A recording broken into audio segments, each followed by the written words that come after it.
Salut à tous, c'est Antoine. Je poursuis mon décompte des albums de NoFX. Mais avant toute chose, je veux remercier les gens. J'ai vu qu'il y a quand même plusieurs personnes qui ont pris la peine de regarder la vidéo, commenter, liker, etc. Je l'apprécie, c'est super encourageant. Je suis en train de songer à peut-être faire une chaîne YouTube de review comme je fais présentement avec dans le punk rock aussi bien entendu, mais aussi d'autres styles musicaux. À suivre, je verrai, j'ai pas pris de décision à ce sujet-là. Donc, pour faire un petit récapitulatif, en 14e place, j'avais dit Heavy Petting Zoo, en 13e, Liberal Animation, 12e, White Trash, 11e, War on Terrorism, 10e, Coaster, 9e, SNM Online, puis 8e, First Ditch Effort. Donc, je suis rendu à la 7e position, et soit dit en passant, les albums sont vraiment très près les uns des autres, c'est vraiment juste pour le fun de l'exercice, là. Alors, en 7e position, moi, je vais avec Single, le tout dernier album, que j'ai vraiment adoré. Un format différent, 10 tonnes pour environ 36 minutes, ce qui est plus long en 10 tonnes que, exemple, Wolf in Wolf Clothing en 18. Bon, je compte pas la longue piste cachée sur Wolf in Wolf Clothing, là, mais vraiment juste les tonnes de l'album, celui-là. Donc, c'est différent. On a des tonnes de 4-5 minutes qui, pour NoFX, long. Puis, moi, je suis vraiment enthousiaste. Je suis quelqu'un qui accueille beaucoup la nouveauté, la nouvelle musique. Il y en a des gens qui sont plus du genre à rester vraiment accrochés aux albums qu'ils ont marqués lors de l'adolescence. Puis ça, je peux comprendre. J'écoute encore beaucoup les bands qui m'ont marqué lors de mon adolescence, mais j'ai hâte d'entendre de la nouvelle musique. Puis j'essaie aussi de découvrir des nouveaux bands, des groupes locaux surtout. En tout cas, peu importe. Alors, pour celui-là, The Big Drag, la première chanson, j'ai lu à plusieurs endroits des gens qui disaient « Ah, elle est plate, cette tune-là, qui embarquait pas. » Puis, honnêtement, je peux comprendre. Mais moi, j'adore ce tune-là, puis j'explique un petit peu de théorie musicale, là, vraiment brièvement. Souvent, ce qu'on entend, c'est du 4/4, OK? Dans de la musique, là, que ce soit du rock, du pop, ou la musique en général, c'est beaucoup du 4/4. Qu'est-ce que ça veut dire 4/4? C'est que le chiffre du haut veut dire vraiment ce qu'il veut dire, 4, puis le chiffre du bas, c'est une unité de mesure. Dans ce cas-ci, c'est des noirs. Donc, ça fait 4 noirs par mesure. Ça, c'est ce qu'on entend le plus. Il y a aussi beaucoup de 6/8, là, c'est 6 croches par mesure. Bon, peu importe. Dans The Big Drag, chaque mesure est différente. La façon dont cette tune-là, est écrite, c'est vraiment, il y a un texte, puis advienne que pourra pour la musique. Si la phrase est les pieds de la phrase ou les syllabes, si vous préférez, ne fit pas dans une mesure de 4, ben tant pis, ce sera une mesure de 5, puis la mesure suivante, si c'est une mesure de 3, ce sera une mesure de 3. Mais moi, je trouve ça vraiment cool. C'est un peu de la masturbation intellectuelle de musicien, là, mais ça me plaît. Puis, tu sais, si on prend une chanson, mettons, leur plus connue, là, disons, Linoleum, bon, il plaque ses accords, là, si je me trompe pas, c'est quoi? C'est Mi, Sol dièse, Do dièse, Si, La, Si, je me trompe pas, en tout cas, ça joue dans ces eaux-là. Puis, ces phrases fit dans le 4/4 tout le temps, OK? Mais dans The Big Drag, il a vraiment là, fait abstraction de ça, puis c'est vraiment quelque chose qui me plaît beaucoup, mais en même temps, je suis capable de comprendre que quelqu'un, ça les accroche pas. Puis juste un autre petit point sur The Big Drag, monter cette tune-là en groupe, puis d'être tight, comme sur l'album, de vraiment de la jouer, là, chaque instrument exactement comme sur l'album, je suis prêt à dire que c'est autant de travail que monter de Decline. OK? Chaque mesure de Big Drive, si tu veux juste jouer la mesure, c'est pas si difficile que ça. Mais de vraiment reproduire la version de l'album live, ça doit être à peu près autant, sinon plus difficile que de Decline, selon moi.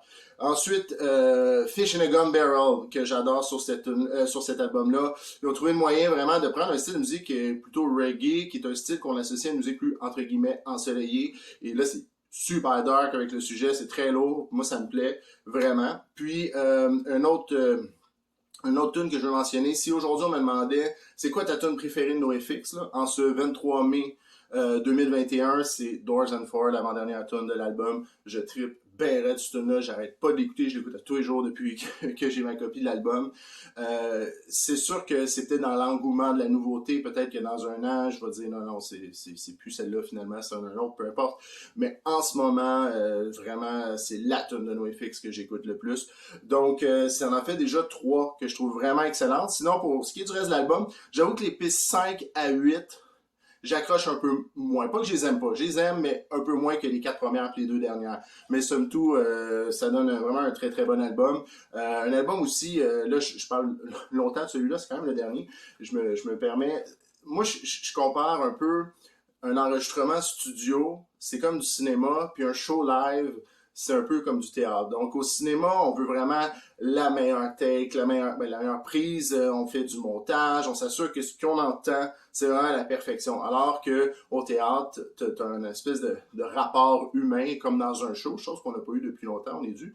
Puis c'est une autre expérience, les deux c'est super intéressant, mais avec l'album single, on est vraiment dans le cinéma, tu sais, c'est The Big Drag, là, ils n'ont pas enregistré ça sur un one take, là.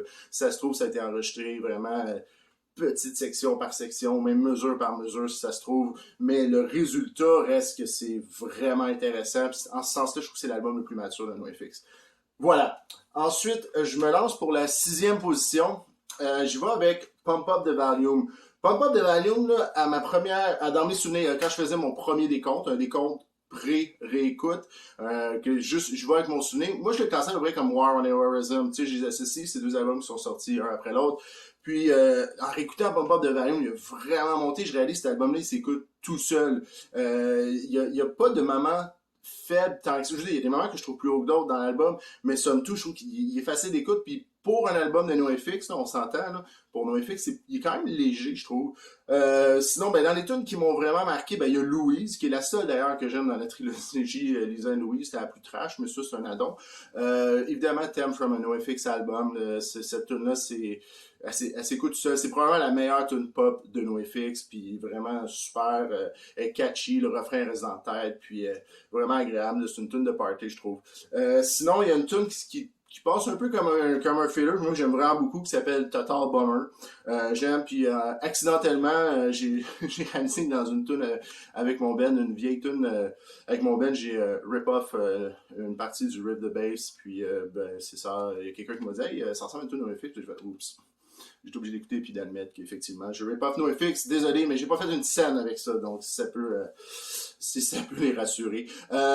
Take Two Placebo and Call Me Lame, je trouve qu'il y a un son qui me rappelle un peu de Decline dans ce tune-là, c'est peut-être dans ma tête, mais les harmonies, de la voix, la façon de la production, je sais pas si ce tune-là, on dirait, d'ailleurs c'est l'album qui est sorti après de Decline, je trouve que c'est comme une nouvelle ère dans l'histoire, la discographie de NoFX, puis cette tune-là, je trouve qu'elle projette bien cette nouvelle ère-là en ce sens-là. Puis, ben voilà, écoute, moi, c'est un album que vraiment, il s'écoute tout seul. Là, la seule raison pourquoi j'ai mis d'autres albums avant lui, c'est que je les trouve juste un peu plus mémorables. Encore là, il fallait choisir. Alors, ce qui m'amène à la 5e position, un album qui a déjà été en première place pendant longtemps pour moi, mais là, 5e position, c'est Rib. Rib, c'est vraiment, justement, je parlais d'ère dans l'histoire de NoFX, c'est la fin d'une ère. C'est la fin, dans le fond, de l'ère pré-LFA, pour dire ça comme ça. C'était Steve, son nom de famille, j'ai la misère à le prononcer, là, donc c'était Steve, le deuxième guitariste. Sur cet album-là, c'est vraiment, tantôt je parlais de composition avec The Big Drag, tu sais, qui suivait la voix, puis tout ça. Dans l'époque pré-LFA, c'est vraiment, je trouve que c'est plus des riffs. Tu sais, c'est vraiment des tunes axées sur des riffs de guide vraiment cool, puis on la baisse, le drum, etc. Puis, on plaque du vocal là-dessus. Alors que, à partir de Punk and Drum League, je trouve que c'est un petit peu l'inverse qui se produit. C'est vraiment on fait de la voix, puis la musique est plus comme en arrière-plan pour accompagner la mélodie vocale.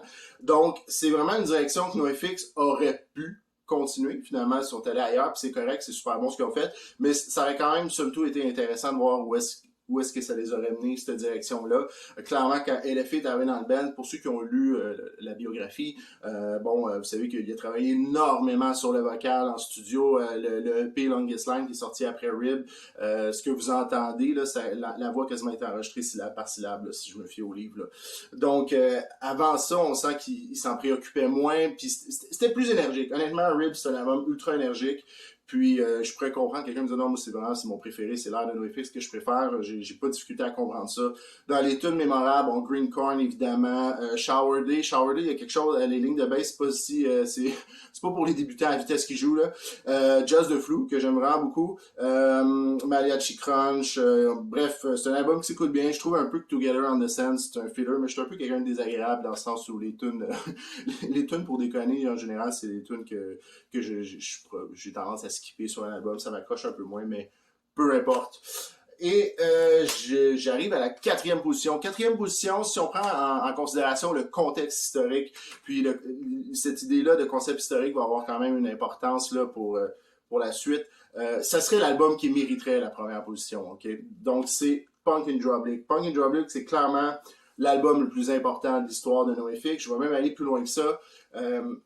dans les années 90, si on se fie au nombre de ventes, littéralement, de disques, aux États-Unis, qui est en général un bon reflet du reste de la planète. Dookie de Green Day, c'est environ 14 millions d'exemplaires, si je ne me trompe pas. Smash de Offspring, c'est 11 millions. Puis Punk in Drublic, je pense que c'est quelque chose comme 500 000. Ils ont un disque d'or pour, ce qui est quand même déjà super. Là. Donc, on n'est pas du tout dans la même ligue que Green Day et Offspring.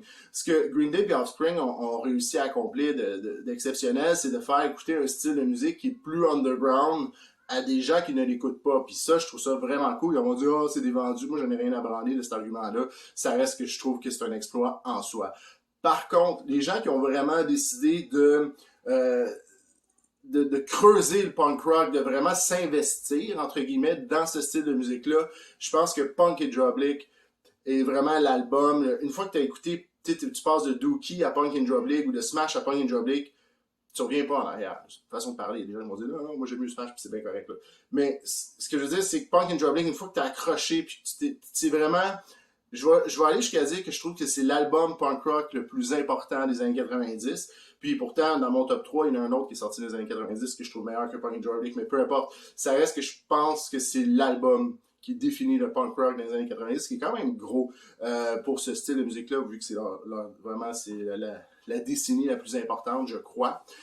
Sinon, pour l'album comme tel, ben on les connaît. Je veux dire, Lino Liam, Leave It Alone, Don't Call Me White, Perfect Government, qui est un cover de l'ancien Ben LFI, soit dit en passant, The Brew, je veux dire, c'est vraiment un excellent album. Ma tune préférée dessus, personnellement, c'est Laurie Myers. C'est drôle, c'était vraiment ma tune préférée quand j'étais ado, puis ça l'est encore aujourd'hui. Je trouve que l'album s'essouffle un peu avec Punk Guy, Happy Guy. La deuxième moitié de l'album, pour moi, s'essouffle, mais ça finit en beauté avec Rico et Scavenger Type. C'est vraiment un excellent album, Punk in Drublic. Je trouve que c'est vraiment... pour les gens qui s'intéressent au style de musique, moi, je commencerai par celui-là, pour... ou il y a quelque chose de plus accessible, comme je disais, comme Green Day, Offspring, mais après ça, là, pour ceux qui ont accroché, écoute Punk in Drublic, le bang, t'es charmé par le genre. Donc, j'étais supposé de faire tous les albums, mais là, je vois que mon vidéo dure déjà 12 minutes, puis je parle beaucoup, j'ai pas envie de trop éterniser ça, puis je veux pas aller trop vite ces 3 derniers. Donc, j'arrête ça pour aujourd'hui. Je vais faire les 3 derniers le plus vite possible. Mais pour l'instant, je m'en tiens à ça parce que je pense que mon vidéo va être juste trop long. Désolé. Merci.